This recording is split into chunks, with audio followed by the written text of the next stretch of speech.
สุขสบายดีเสียงพินยามคำเสียงทำยามแรงขอน้อมไหวแด่คุณพระศรีรัตนตรัยคือคุณพระพุทธคุณพระธรรมคุณพระสงฆ์ด้วยความเคารพอย่างสูงยิ่งขอน้อมนมัสการพระเถรานุเถระด้วยความเคารพและนับถือเป็นอย่างสูงขอเจริญพรออกตนญาติโยมสาธุชนคนดีทั้งหลายด้วยความเคารพและนับถือเป็นอย่างสูงในค่ำคืนของวันจันทร์มื้อนี้อาตมาภาพพระพิมพาวรศิลปัญโยวัดเพียงโพธิ์ไซยารามก็ได้ออกมาจากรายการธรรมพัฒนาชีวิตคืน FM 103 เมกะเฮิรตซ์เริ่มตั้งแต่7:30 น.หา9:00 น.เป็นต้นไปเนาะอาตมาภาพก็สิได้มีธรรมะ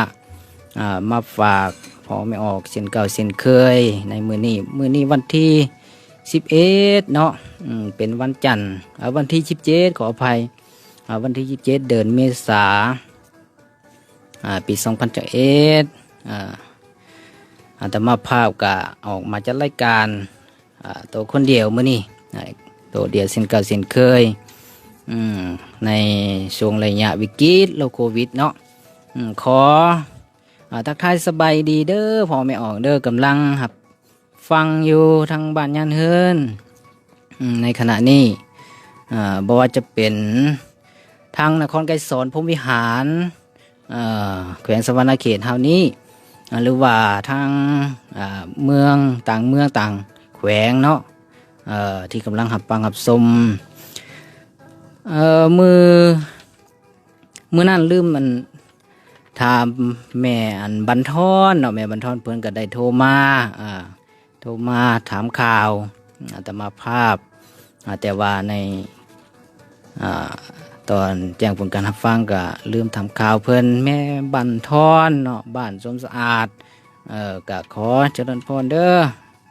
แม่บันทอนเด้อเพิ่นได้โทรมาเข้ามามื้อนั้นก็ขอไปบ่ได้ทำข่าวหาทั้งแต่ละบ้านแต่ละเมืองเนาะ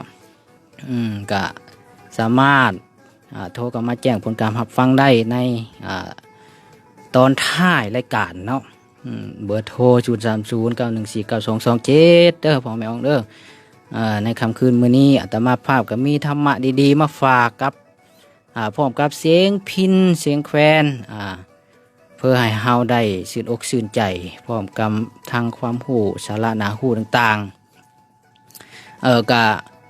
เป็นแนวใดทั้งแต่ละบ้านแต่ละเมืองเนาะระยะโควิดช่วงนี้ก็อาการก็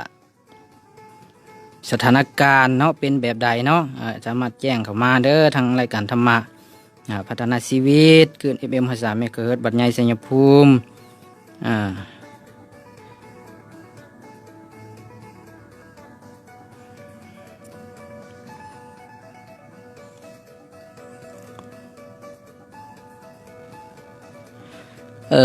เจริญพรเด้อพอออกอ้นเนาะพอออกอ้นเพิ่นว่าให้เทศรายการเทศภาษาผู้ไทยให้ฟังแน่เพิ่นว่าเนาะ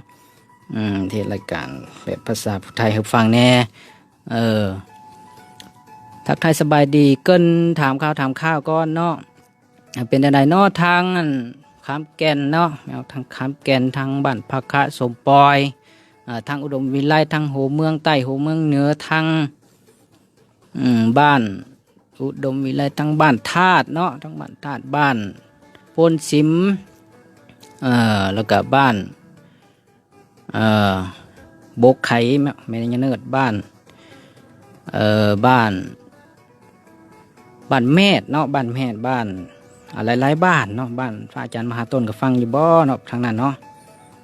ก็ขอเจริญพรเด้ออยู่ดีมีแห้งอยู่บ่เนาะทำข่าวไปหาเด้อทาว่าเป็นแนวใดสามารถโทรเข้ามาแจ้งผลการรับฟังวันที่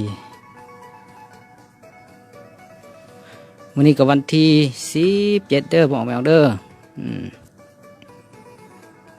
กะรายการธรรมะมื้อนี้ก็มีข้อธรรมมาฝาก10หัวข้อด้วยกันเนาะ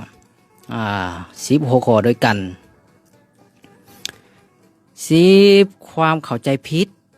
ที่คนเฮาทั้งหลายเข้าใจผิด10หัวข้อถ้าเฮาเข้าใจผิดใน10หัวข้อนี้แล้วเฮานี่บ่สามารถที่จะมีความสุขทางใจเฮาจะเป็นทุกข์ไปตลอดชีวิตเด้อพ่อแม่เด้อในหัวข้อธรรมที่อาตมาภาพที่เอามาบรรยายความรู้เป็นธรรมทานสัพพะทานังธรรมะทานังสินาติการให้ธรรมะเป็นทานสนะการให้ทั้งปวงเพิ่นว่าเฮาสามารถชี้ทางบอก